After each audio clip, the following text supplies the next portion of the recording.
All right, welcome back into the channel, Eagles Syndicate Nation. Hope you guys are doing well today. Today, I want to talk to you guys about three things that I think will either make or break the Eagles 2024 season. And this could elevate them all the way up to Super Bowl champions and could probably knock them all the way down to wild card exits again. I do think there's just simply too much talent on this team for them to not be a playoff team, but how far they go in the playoffs really could be determined by these three factors that I'm going to bring up today. And without further ado, the first one of these is, of course, the secondary, right? Everybody knows this, but the Eagles' weak point last year on this roster was the secondary. It was bottom 5 in all of the NFL. And with how modern the NFL works, and it is a passing first league, you have to be able to at least somewhat defend the passing game, especially when you do play in a division with a Dak Prescott and in a conference with a Jordan Love, with a Matthew Stafford, with a Brock Purdy,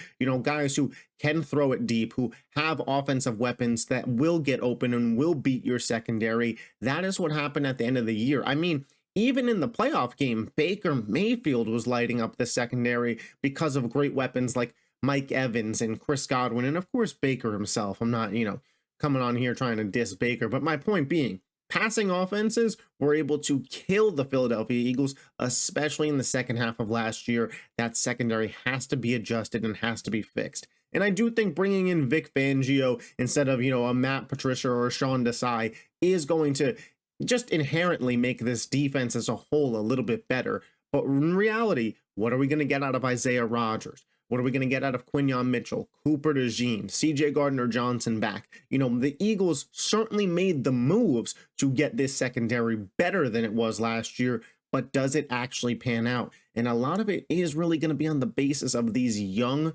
corners that Philly has. You already have Darius Slay as your cornerback one, and I get it. He's getting a little bit older, but he is still a very good lockdown corner in the NFL. I have no worries there. In CJ and Reed, we kind of know what we have at safety, right? We saw it 2 years ago. As long as they're both out there, it should be a fine group. But what do we have at the corner 2 through 5, right? Because injuries are going to happen. Guys are going to have to take snaps off, whatever it is. What do we have in Isaiah Rodgers? What do we have in Quinyon Mitchell? What do we have in Cooper DeJean? What do we have in Kelee Ringo? What do we have in Eli Ricks if he has to get out there? That is the big thing. Can these guys just continue to be at least serviceable? If the preseason is any indicator, the Eagles secondary is in a much better spot than last year. And again, I'm not coming up here saying that this has to be a top 5 secondary in the NFL, but you got to be in the top 20. Got to be in the top 20 if this team is looking to be a Super Bowl contender this upcoming season. And number 2 on this list is we're going to switch to the offensive side of the ball. How fast-paced is this offense? In 2022, the offense was the fastest pace in the NFL. They were the best in the NFL. Philly won 14 games, was the 1 seed. If Jalen Hurts had finished out the season, he probably wins an MVP. The team goes to the Super Bowl last year. Jalen Hurts is injured. The offense slows down. The play calling wasn't great. Overall, it was just kind of a mess on that side of the ball, especially towards the end of the year. It just all unraveled on both sides of the ball for Philly, and it's honestly amazing. The team won 11 games, but started 10-1 and finished with just 11 wins. Obviously, we know what happened there. But under Kellen Moore, this offense is going to be one of the more fast-paced offenses in the NFL.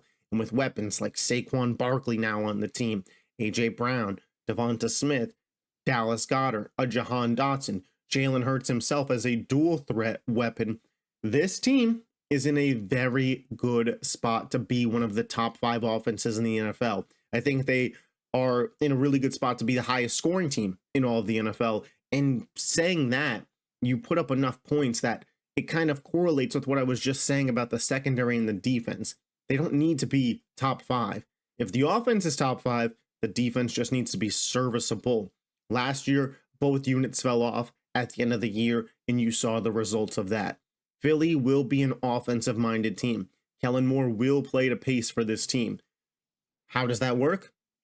Hopefully, it looks like 2022 with Shane Steichen running his fast-paced offense. A lot of different looks. I've seen already with Kellen Moore, it looks like the bubble screen is going to be some kind of offhanded, first or second down run play, but with one of the weapons as a wide receiver. I love the mentality there. read options with Saquon Barkley and Jalen Hurts, especially around the goal line. How tough is that going to be to stop? Those are two guys that don't necessarily go down on the first hit. We've seen Jalen Hurts make some really, really crazy plays by the goal line. I know you're already thinking of that Minnesota Vikings run. That's what I'm thinking of. But Saquon Barkley, when he was on the Giants and they were playing the Titans in week 1 in 2022, the way he fought for that 2-point conversion, like they have guys that fight there.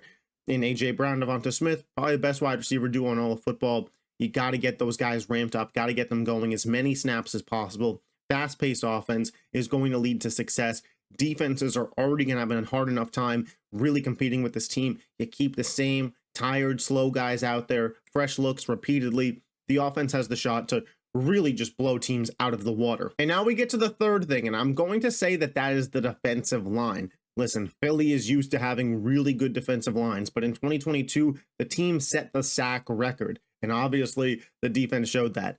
Last year, surprise, surprise, a bit of regression. This year is, who's going to step up?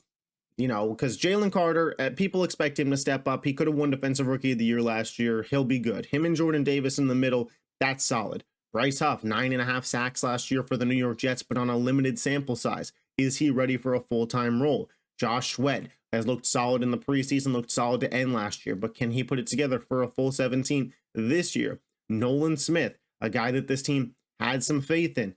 Can he sit there and produce? Milton Williams, one of the more underrated players on this defensive line. It is a very young defensive line for Philly that needs some guys to step up and be elite producers. You look at the defensive line and everybody assumes it's going to be great, but they don't have an elite pass rusher. You look around the NFC and some of their biggest competitors. San Francisco has Nick Bosa. Detroit has Aiden Hutchinson. Dallas has Micah Parsons.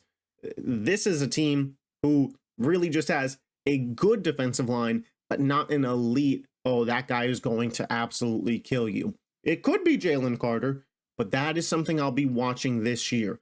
Does the defensive line step up to the level that Philly is used to? Because with that secondary, they may have to, but if they can't and the quarterback gets time to throw and time to dissect against a secondary who is improved, but by no means is perfect, Philly's offense may have to produce, again, at a really high level to sustain wins in some games. If you get a good throwing quarterback with a good offensive line, they play the Rams and the Bengals this year. If you watch the predictions video yesterday, I predicted them to lose both of those games because good offensive line.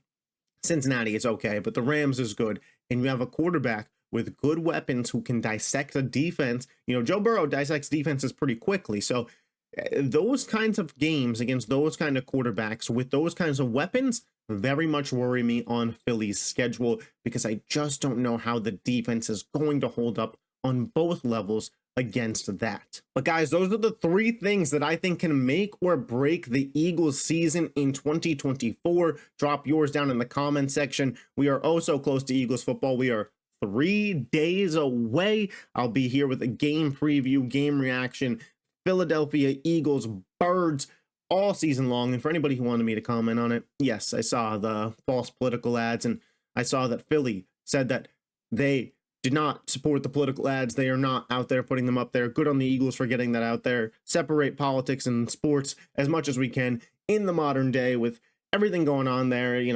It's just all, fighting and bickering on both sides. Just let me enjoy the game. Just let me enjoy the game I love and the team I love. I will catch you guys next time. Peace.